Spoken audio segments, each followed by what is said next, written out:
Don't think about it too much, just fire up an answer. Is it 4 hours, 4 hours a week, or 4 times per week? How often should goalies stretch? Unlocking mobility is one of the keystones of the game-winning goalie formula, and one of the pillars under that keystone of unlocking mobility is flexibility training. So in today's video, we're going to talk about, should goalies stretch at all? How long should you hold your stretches, and how often should you stretch, and how long should those sessions last?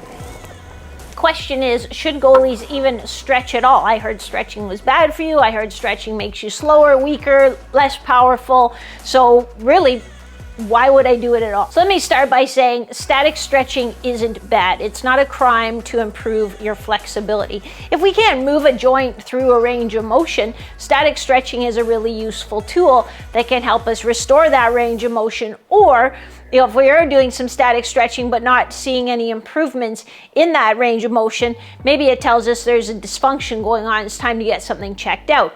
So we use, even in our training, we use static stretching in our restorative modules. So in the game-winning goalie formula, we have module for when you come off the ice, what to do to help your body restore faster. And static stretching is actually a big part of that. So I'm gonna hold that position for 30 seconds. When we improve our flexibility, that means we get a little bit more range of motion. Sometimes it's passive range of motion, sometimes it's assisted range of motion.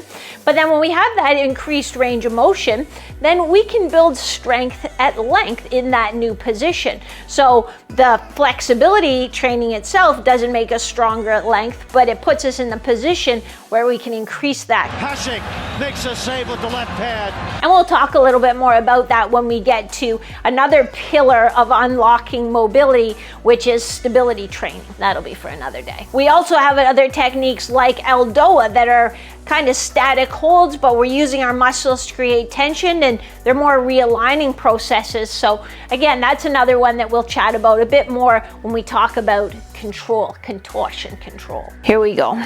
I'm interested to know where you're at. Do you currently do any static stretching, or do you use some of the FRC or Aldoa techniques that I've shared with you? And FRC is and then like cars, pails and rails, lift offs, those kinds of things. Drop a comment below. Let me know what of those you use, if any, and the benefits or the negatives that you find in them. And most importantly, how have they helped you perform on the ice? So we've established that stretching isn't bad, and yes, goalies should do it. Question number 2 is, well, how long should I hold my stretches for? Because I hear that sometimes I hold somebody says I should hold it for 3 minutes, someone says I can hold it for 10 seconds. What's the right answer? And the answer really is that it depends. So it depends on what outcome you're trying to achieve, what muscle group, what phase of your training is it, what phase of the season is it, and what technique are you using. You might see me sharing an exercise for free on Instagram or YouTube, and I say hold this for, however many seconds.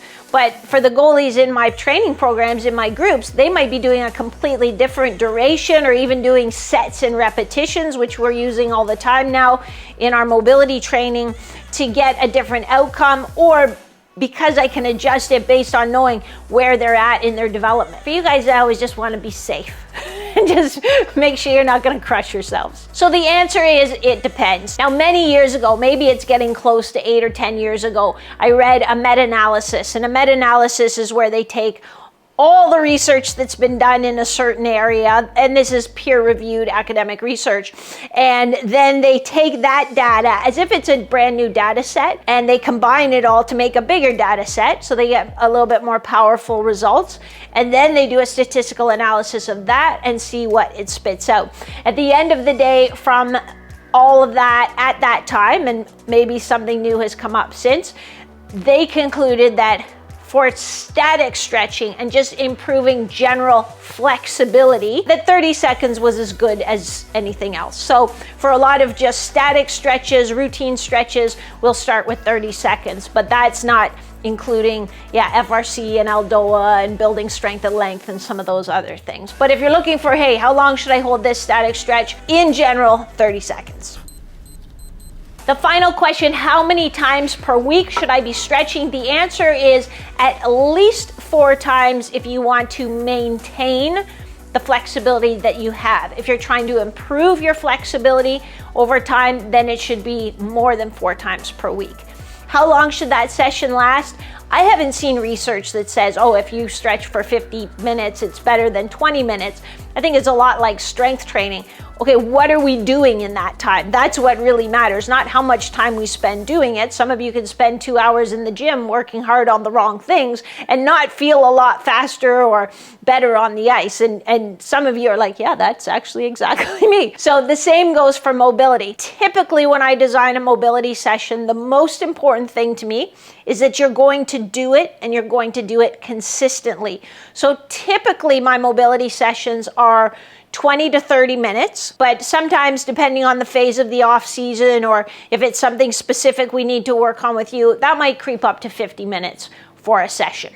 And if you're doing much more than that, either you just really like mobility or you have a singular goal and focus that you're trying, I'm trying to work on my splits, or you just don't really have a program to follow and you're just kind of doing like some of this and some of that and just in case and I better do this and you're not really sure exactly what to do, so you just do a whole bunch of it. So that is how this flexibility piece, this flexibility pillar fits into your overall training program.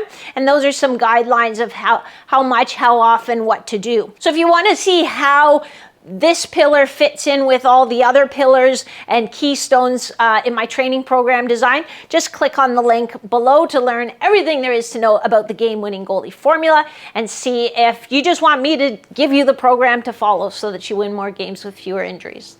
That would be fine too. If you are one of those goalies who includes some of the exercises from these videos in your off-ice training program, give yourself a huge thumbs up. Actually hit the like button. Tell everybody by hitting the like button because it shows me that you're motivated, you're looking for a solution, you're actually going to do something, you're not just going to complain about your D all the time. So I love that about you. Keep it up. If you aren't seeing the results that you want on the ice because you're doing a bit of this and a bit of that and some of this, if you're working consistently and you're working hard consistently, you should see huge improvements on the ice. And if that's not quite you, then again, let's figure out how we can work together. Check out the link in the description for the game-winning goalie formula. Otherwise, I will catch you next week, same bat time, same bat channel. Love you guys.